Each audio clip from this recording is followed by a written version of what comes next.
dans un village pittoresque niché entre des collines et des champs verdoyants.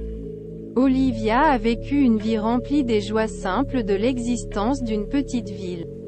Son monde était celui de communautés très unies, où chaque visage était familier et chaque recoin contenait un souvenir. C'est dans ce cadre idyllique que le cœur d'Olivia a battu pour la première fois pour un garçon de son quartier. Un garçon dont le sourire semblait illuminer les jours les plus sombres. Leur première rencontre était tout simplement fortuite, se produisant lors d'une fête locale un soir d'août, au milieu des rires et des tintements de verre. Leur conversation se déroulait aussi facilement que la rivière qui traversait le village. Ils parlaient de tout et de rien, de leurs rêves d'avenir jusqu'aux détails banals de la vie quotidienne. Ils ne tardèrent pas à devenir inséparables. Leurs journées remplies de longues promenades et leurs soirées passées dans des cafés chaleureux, partageant des cafés et des chuchotements. Olivia n'avait jamais ressenti cela pour personne. Il était son confident, sa lueur d'espoir dans un monde qui semblait parfois trop petit pour ses rêves. Lorsqu'elle a obtenu son permis de conduire, une étape qu'ils attendaient avec impatience ensemble, elle a imaginé tous les endroits où ils iraient, les aventures qui les attendaient. Pourtant, sous la surface de cette romance naissante, il y avait un courant sous-jacent de distance, une barrière qu'Olivia ne parvenait pas à comprendre.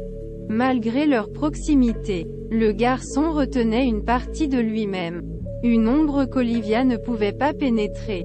Elle sentait son hésitation, sa réticence à la laisser entrer pleinement dans sa vie.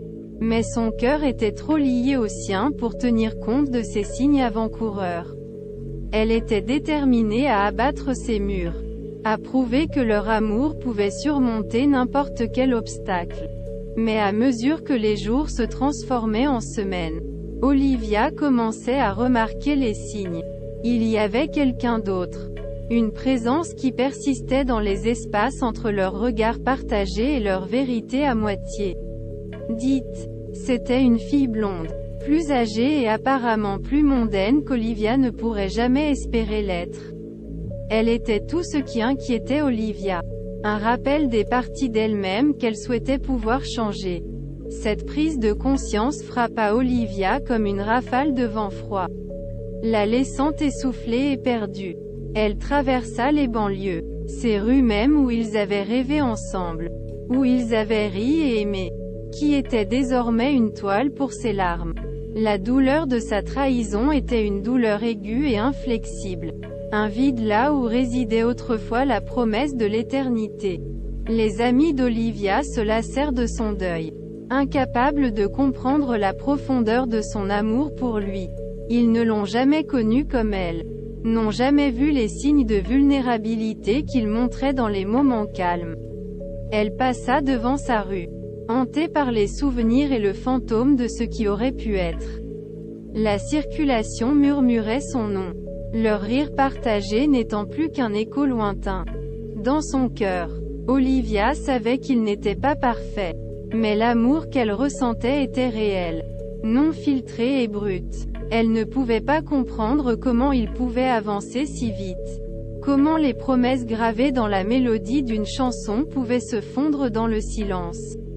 Les rues qu'ils parcouraient autrefois ensemble étaient désormais des chemins de solitude. Chaque feu rouge rappelant les panneaux d'arrêt dans leur relation dont elle n'avait pas tenu compte. Le voyage d'Olivia a été un voyage de chagrin, d'amour trouvé et perdu dans la tapisserie tissée de la jeunesse. Mais alors même qu'elle parcourait les routes des promesses tacites, elle emportait avec elle la symphonie douce amère du premier amour, une mélodie que, malgré la douleur, elle ne regretterait jamais, car dans les échos de leur passé commun, elle a découvert la force d'aller de l'avant, d'embrasser l'incertitude du chemin à parcourir, seule mais sans interruption.